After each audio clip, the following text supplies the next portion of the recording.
तर 26/11च्या मुंबई अतिरेकी हल्ल्यादरम्यान कामा हॉस्पिटल हे एक महत्त्वाचं स्थान होतं। या हल्ल्यावेळी कसाब आणि त्याचा साथीदार अबू इस्माईल हे सीएसएमटी स्टेशनवरून निघाले आणि बाजूलाच असलेल्या कामा हॉस्पिटलच्या दिशेनं हल्ला करत गेले। आणि यावेळी पोलिसांवर देखील हल्ला करण्यात आलेला। नेमकं त्यावेळी हल्ल्यात काय झालेलं होतं याचाच आढावा कामा हॉस्पिटल बाहेरून घेतलाय आमच्या प्रतिनिधी शिल्पा नरवडे यांनी। बघूया।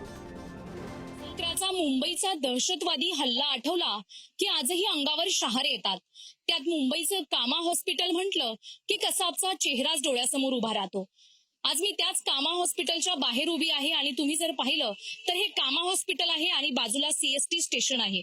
कसाब आणि त्याचा साथीदार अब्बू इस्माईल या दोघांनी छत्रपती शिवाजी महाराज टर्मिनस स्टेशनवर हल्ला केला आणि त्यानंतर तेथून थेट त्यांनी कामा हॉस्पिटलच्या या दिशेने वाट धरली। त्यांचा उद्देश फक्त एकच होता, तो म्हणजे जास्तीत जास्त ठिकाणी हिंसा माजवणं। त्यावेळी कामा हॉस्पिटलमध्ये अनेक रुग्ण होते, कर्मचारी होते, परंतु हल्लेखोरांना आतमध्ये शिरताच आलं नाही। त्यामुळे हॉस्पिटलचं सुरक्षा रक्षक आणि बंद दरवाजामुळे मोठी हानी टळली। आज भारतामध्ये मुंबईकरांच्या थेट दुश्मनाला आणलं जाणार आहे।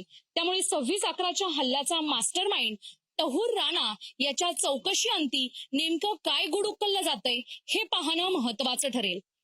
कॅमेरामॅन नागेश धोत्रेसह शिल्पा नरवडे, पुढारी, मुंबई।